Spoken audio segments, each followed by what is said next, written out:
Hey there, English learners. Welcome back to English Sprout TV, the place where we grow your English confidence one conversation at a time. I'm Alex. And I'm Emma. So glad you're here with us today. Emma, I've got a question for you.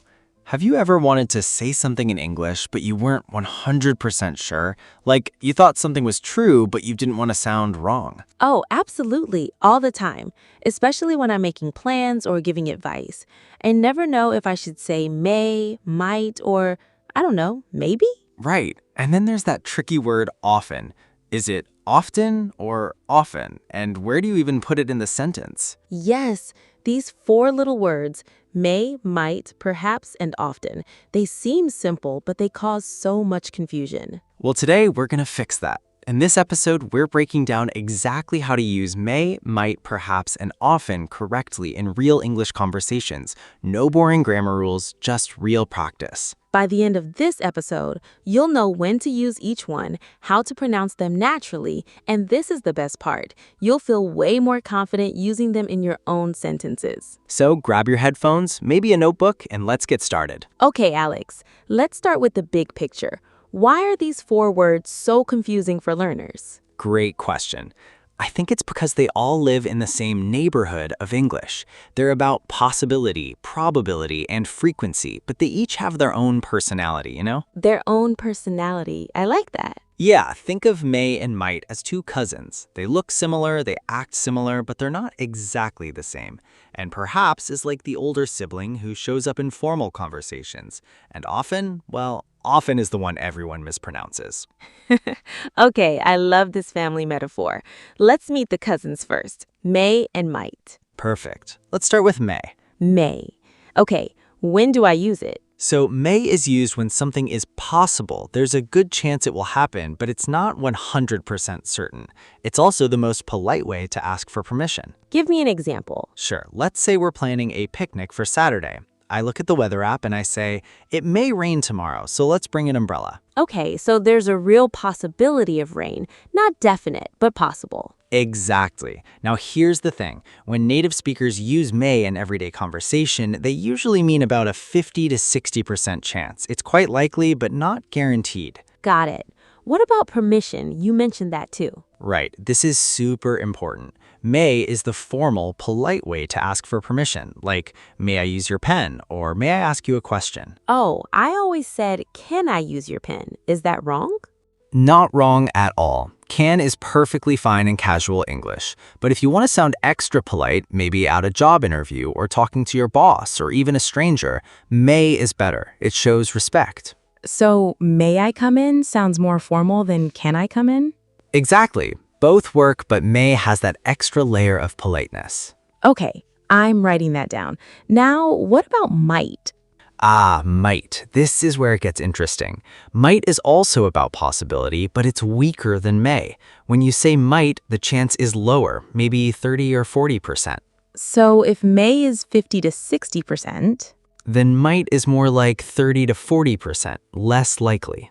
give me the picnic example again, but with might. Okay, let's say I check the weather and the forecast says cloudy, but no rain warning. I could say, it might rain tomorrow, but I think we'll be fine. Ah, so you're not worried. It's just a small possibility. Exactly. And here's another difference. Might is great for giving gentle suggestions or talking about things that didn't happen in the past. Wait, past? How? Yeah, this is a big one. We use might have plus a past participle to talk about something that was possible in the past, but we don't know if it happened.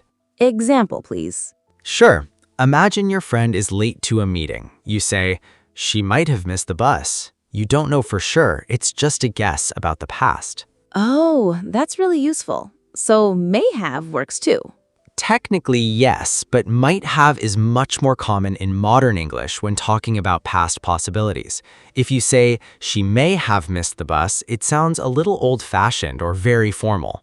Good tip. So, in daily conversations, stick with might have for past guesses.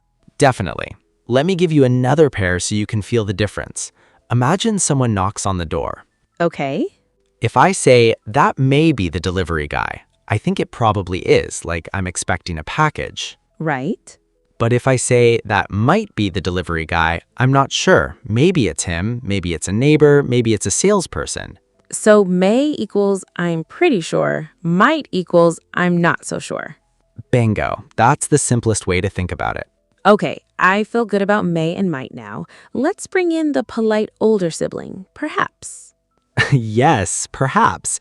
This is a fantastic word, and honestly, I think learners don't use it enough. Where does it fit in?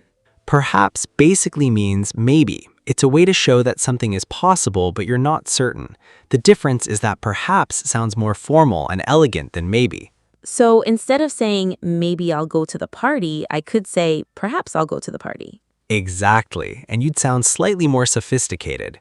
In British English, perhaps is used all the time. In American English, people say maybe more often, but perhaps still works perfectly. Can I put it anywhere in the sentence? Great question. You actually have some flexibility here. Let me show you the 3 main positions. Okay, I'm ready. Position 1, at the beginning. Perhaps we should leave early. Very natural. Okay. Position 2, at the end. We should leave early, perhaps. This one is a bit more thoughtful, like you're considering it as you speak. Ooh, I like that. It feels dramatic. A little bit, yeah. And position 3, in the middle. We should, perhaps, leave early. This puts extra focus on the uncertainty. You're really showing that you're not sure. So the middle position makes it stronger? It makes the doubt stronger, yes. You're highlighting that this is just a suggestion, not a command. Can I use perhaps with may and might? Absolutely, and this is where it gets really natural. Listen to these. Perhaps it may rain later. Okay. Perhaps we might need more time. That sounds very polite. It does, and here's a super common structure. Perhaps plus should. Like, perhaps you should call her. This is a very gentle, kind way to give advice. You're not saying you must call her. You're saying, gently, maybe think about it. That's so much softer. I love that. Yeah, and one more thing, perhaps is perfect for professional emails. Instead of writing, maybe we can meet on Tuesday, you write, perhaps we could meet on Tuesday. It sounds more polished. Definitely using that in my next email. Do it. Your boss will be impressed. All right, we've covered possibility. Now let's talk about often. And I know this one is tricky because of the pronunciation. Yes, this is the word that trips up almost every English learner I've ever met. So let's settle it right now. Is it often or often? The answer is both. Both are correct. Really? Yes. In American English, most people say often with the T sound clearly heard. I often go to the gym. Often. But in British English, a lot of people say often. They drop the T. I often go to the cinema. Often. That sounds so smooth. It does. And honestly, even within the same country, you'll hear both. Some Americans drop the T too. So my advice is pick one, practice it, and don't stress. Native speakers won't judge you either way. That's a relief, but where do I put often in the sentence? That's the other confusing part. Okay, this is important. Often is an adverb of frequency, and in English, these usually go before the main verb but after the verb to be. Show me. Sure. With a normal verb, I often drink coffee in the morning.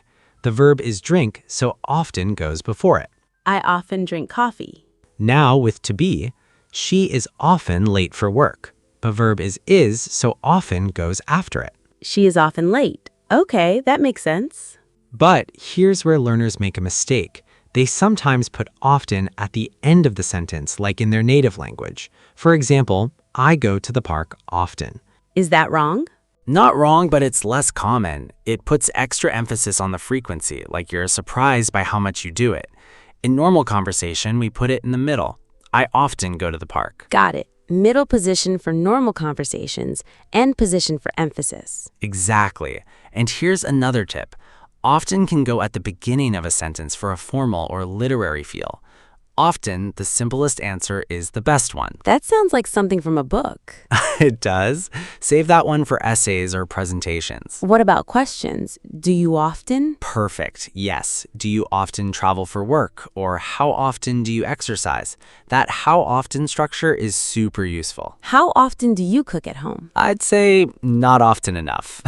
Okay, Alex, I think I need to hear all 4 words in a real conversation.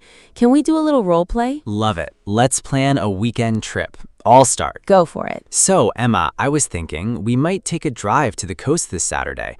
The weather looks okay, but I'm not totally sure yet. The coast sounds nice. Perhaps we should leave early. The traffic may be bad if we wait too long. Good point. How often do you go to the coast? Not often, actually. Maybe twice a year. Well, we might see some dolphins if we're lucky. Really? That may be the best part of the trip.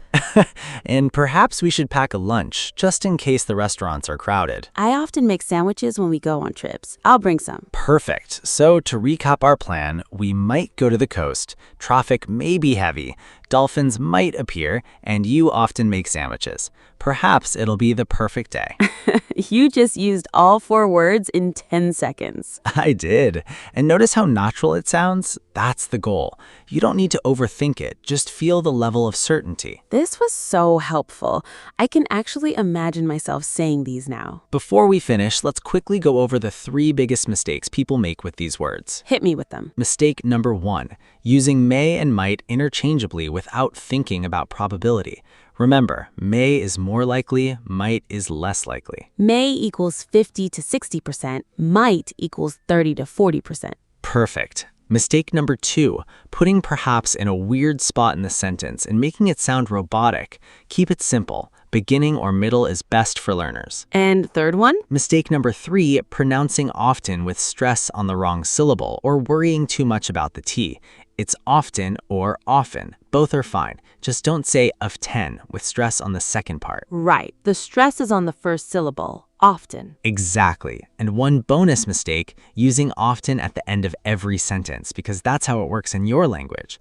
Try to keep it in the middle for natural flow. Okay, let's do a quick final recap so everyone leaves feeling confident. Yes, here we go. May for things that are quite possible and for polite permission. It may rain. May I help you? Might for things that are less possible and for past guesses. It might snow. She might have forgotten. Perhaps, formal, maybe. Great for suggestions and professional emails. Perhaps we should wait. Perhaps you're right. Often, frequency. Middle of the sentence usually. Pronounced often or often. I often read before bed. You got it. These 4 small words can make a huge difference in how natural and polite you sound. Absolutely. And remember, the best way to master them is to practice. So here's your homework. Write 1 sentence using each of these words in the comments below. Yes, give us a sentence with may, one with might, one with perhaps, and one with often. We read every single comment and we love seeing your progress. And if you found this episode helpful, please hit that like button and subscribe to English Sprout TV. We post new real English practice videos every week to help you grow your confidence. Also, don't forget to turn on the notification bell so you never miss an episode. Next week, we're talking about phrasal verbs that native speakers use every single day. Ooh, that's going to be a good one. It really is. All right, English Sprout family, thank you so much for learning with us today. Keep practicing, keep growing, and we'll see you in the next video. Bye for now. See you soon.